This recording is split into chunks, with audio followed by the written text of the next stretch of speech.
આત્માને અને શરીરને કાંઈ સંબંધ ખરો?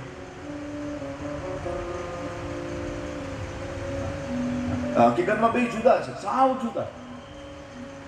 પેલો આત્મા અજર અમર છે, શરીર નાશવંત છે. આત્મા અવિનાશી છે, આ શરીરનો તો કઈ ભરોસો નહીં. આત્મા અને શરીર બે સાવ જુદા, નાતે જાતે કાંઈ લેવા દેવા નહીં.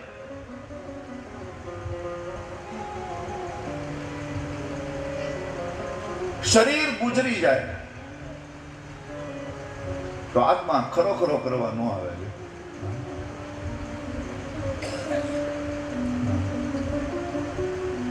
તો બીજા બધા બેસણામાં આવે, પણ આત્મા બેસણામાં ન આવે. નહીં તો એને કેટલા વર્ષ અંદર રહ્યો છે,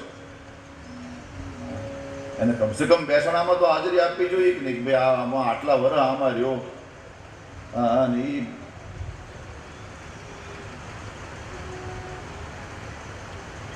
કાંઈ લેવા દેવા નહીં.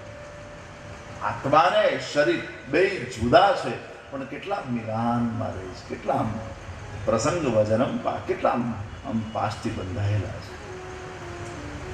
શરીરની શોભા આત્માથી છે,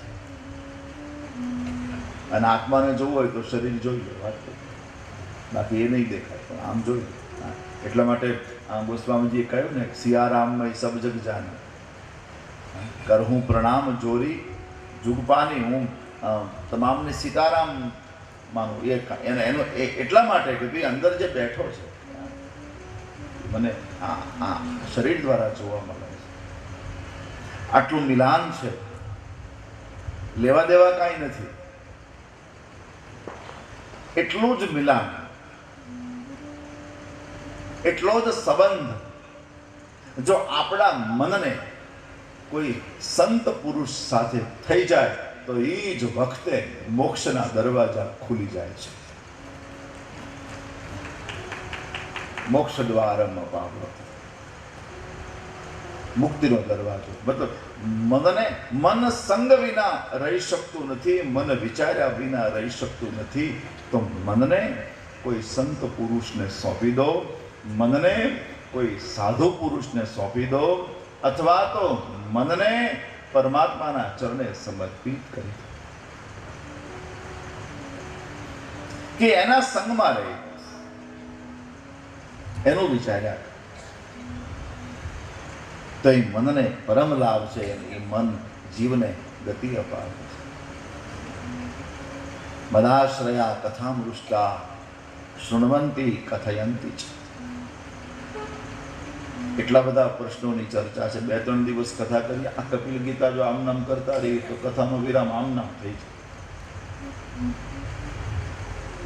પણ થોડી જવાબદારી લઈને બેઠો છું.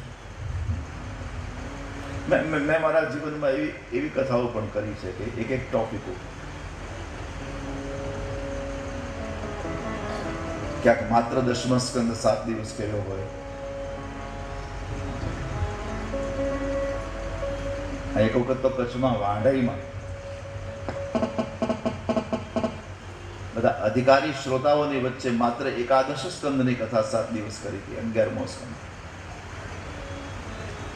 એટલે આ બધી ચર્ચા તો 7 દિવસ કરવા જેવી છે. આખીરમાં દેવોથી ભગવાનની પ્રાર્થના કરે છે,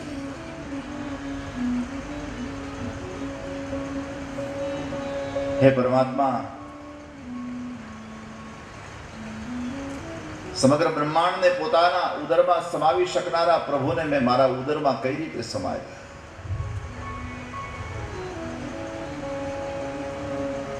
તો આ મનુ મહારાજના પરિવારમાં દેવહૂતિનો જન્મ થયો. દેવહૂતિ ભગવાન કપિલને પ્રશ્ન કરે, એની વચ્ચે સંવાદ થયો. એની આ થોડીક ચર્ચા મેં કરી. મનુ મહારાજની સૌથી નાની દીકરી નામ પ્રસૂતિ દક્ષ મહારાજને પરણાવવામાં આવી હતી, અને દક્ષ મહારાજને ત્યાં 16 દીકરીઓનો જન્મ થયો છે. અને દીકરીઓ જ્યારે યુવાન બની ત્યારે 13 દીકરીઓ એક સાથે ધર્મને પરણાવવામાં આવી. શ્રદ્ધા, મૈત્રી, દયા, શાંતિ, તુષ્ટિ, પુષ્ટિ, ક્રિયા, ઉન્નતિ, બુદ્ધિ, મેધા, તિતિક્ષા, હિ અને મૂર્તિ. આ 13 ધર્મને પરણાવી. 14મા નંબરની દીકરી હતી અગ્નિનારાયણને પરણાવી, નામ સ્વાહા. 15મા નંબરની જે કન્યા દીકરી હતી સ્વધા હતી, એ પિતૃને પરણાવવામાં.